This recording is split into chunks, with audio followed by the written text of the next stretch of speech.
Un dialogue, c'est laver les linges sales en famille, n'est-ce pas? Les linges sales, pour les laver, on les sort.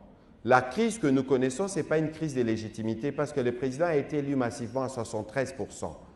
Même la Senco, dont on connaît les déclarations, a reconnu pleinement la victoire du président. On n'a pas de crise de légitimité. On n'a pas non plus de crise politique. La crise vient d'une agression extérieure. Alors nous, nous sommes de Congolais. Si nous sommes patriotiquement Congolais, est-ce qu'on peut être content de ce que nos populations vivent à Uvira?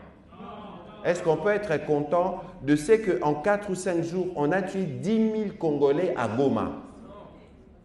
Mais alors, lorsque nous disons que si les uns et les autres doivent être en mesure, ne fût-ce que de dénoncer le mal, où est le mal?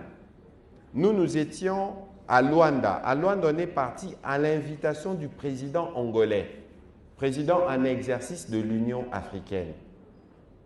Nous sommes partis, il a fait des propositions au président.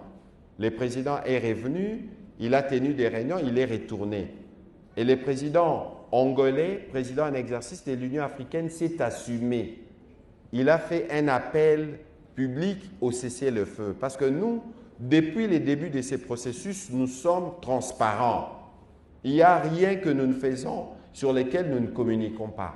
Et c'est même cela la redevabilité dont Fred parlait tout à l'heure. Vous nous avez élus, on a l'obligation de venir devant vous pour vous expliquer ce que nous faisons du pouvoir que vous nous avez donné. On était avec le président, il est revenu, il a dit ce qu'il en était. Bon, maintenant, on parle de dialogue. Mais il faut savoir que sur les dialogues, le président, depuis longtemps, les dialogues politiques, le président, depuis longtemps, avait déjà donné son accord. Aujourd'hui, il existe une feuille de route conjointe préparée par les catholiques, les protestants et les églises de réveil avec le cabinet du président de la République. Les dialogues politiques qu'on veut faire, c'est un dialogue qui doit être complémentaire au dialogue entre guillemets militaire que nous avons avec le père Washington, que nous avons avec le fils Doha. On n'a pas fini, on a fini à Washington, il reste la mise en œuvre. Au niveau de Doha, on n'a pas encore fini, il y a ce qui se passe à Uvira. Ensuite, en interne.